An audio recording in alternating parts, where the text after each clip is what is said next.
Hey everybody, Rob D'Alessio, Taste of Retirement, and what we're doing today is chicken and waffles, except we're adding a twist. We're doing it Nashville hot style. So two traditional favorites coming together. It is absolutely fantastic. Come on, let me show you how we do it.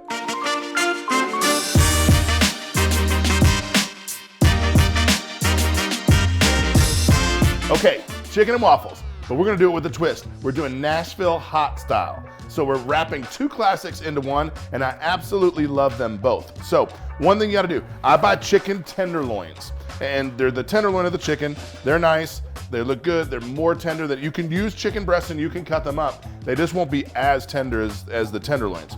You've got 1 cup of buttermilk, and then you've got egg, you've got about a 1/2 cup of pickle brine, and then you've got 2 to 3 tablespoons of a hot sauce, like a Louisiana hot sauce. Just whisk that up a little bit.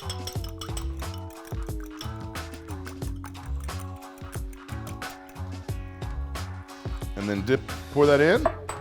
And what you want to do is just mix it around just a little bit. And then you want to let that marinate. And you can marinate it overnight if you like, or you can, just a couple hours, but you at least want a couple of hours. Last thing you do is just season a little bit with salt and then let it rest for a while. So the chicken marinated, and what I did is I take it out of the marinade and I put it in a pan with some paper towels just to get the excess moisture off of there. And then what we have is just basically a seasoned flour mix. It's just all-purpose flour, a bunch of kosher salt to the salt of your likeness. You know, some people like salty, some don't.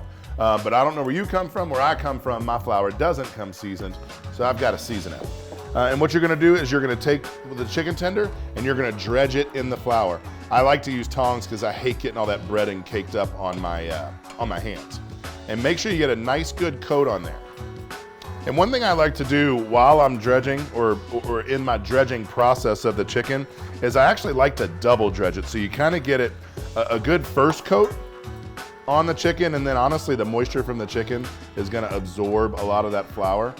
And so then I take it and I dredge it a second time just to get a good nice coat. That's gonna give it that nice crunch.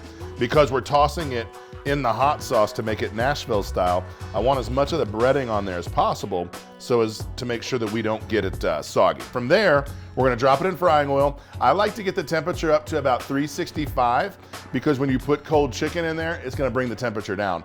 And I'm just using a basic canola oil. It's got a higher smoke point. Don't use olive oil. If you can buy peanut oil, that would be great, but something with a high smoke point. So then we're gonna just drop it down. And I don't just drop it, I kind of like lay it in there easily. And you can kind of hear it getting going. And then in about 4 minutes-ish, it'll be ready.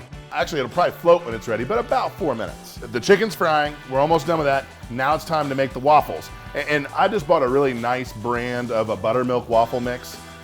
You can obviously make your own if you want to, but there are some really, really good brands out there. So I just bought a premix one. And you use milk or water to mix with it. I went ahead and used milk because I like just a little bit more of a rich flavor to it. So we're gonna go ahead and drop those on the waffle iron and then make the hot sauce and we're ready to go. So you've got your waffle iron nice and hot. One of the things, if you don't know the capacity of the actual waffle iron, less is more. You can always add more in on the next round.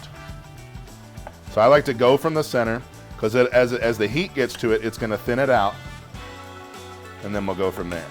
Waffles generally take about 4 minutes to cook. Some are shorter, some are longer. So what I always like to do is I like to check it after 2 minutes. The waffle iron that we're using actually turns 180 degrees, so you can check both sides. And so after 2 minutes, we're gonna do that. But again, about 4 minutes on average. Okay, the chicken's done, waffles are done. Now it's time to make the magic, the hot sauce, the Nashville hot sauce. And I don't know if you know this, but the way that it is done traditionally is you actually take some of the oil that you fried in, and that's what you use to make the sauce. So that's about 2 cups of the oil. I'm not sure that we're gonna use it all. Be careful, it's a little bit hot, but you're gonna pour that in the bowl. However much you think that you need to just coat the chicken. You don't want it really wet. You know, sometimes when you eat wings, they'll be really, really saucy. It doesn't really work with a hot chicken. You just want that heat. And then in the bowl here, we have brown sugar, smoked paprika, cayenne pepper, salt, and black pepper. That's it. Pour that in the mix, and then you're gonna stir it up and make your sauce. All right, so it smells unbelievable. And then what you're gonna wanna do is you're just gonna spoon it over the chicken. So I'm gonna go ahead and get the plate for the waffles, and then we'll plate it up and get it done. All right, you keep mixing up because the dry mix is gonna settle in an oil mixture no matter what. So right before you're getting ready to sauce the chicken, go ahead and mix it up as well as you can so it doesn't settle. And then just take a couple of the tenders, place them on the waffles as such, and then spoon that mixture.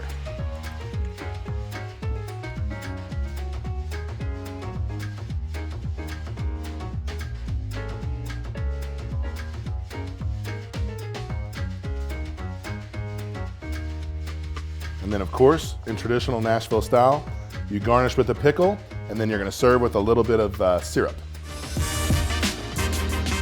There you have it, chicken and waffles, Nashville hot style. We took two traditional favorites, added a twist to it, and it came out fantastic. If you liked what you saw today, go to our YouTube page and hit subscribe. You'll see all kinds of amazing content just like this. I'm Rob D'Alessio, and this was A Taste of Retirement.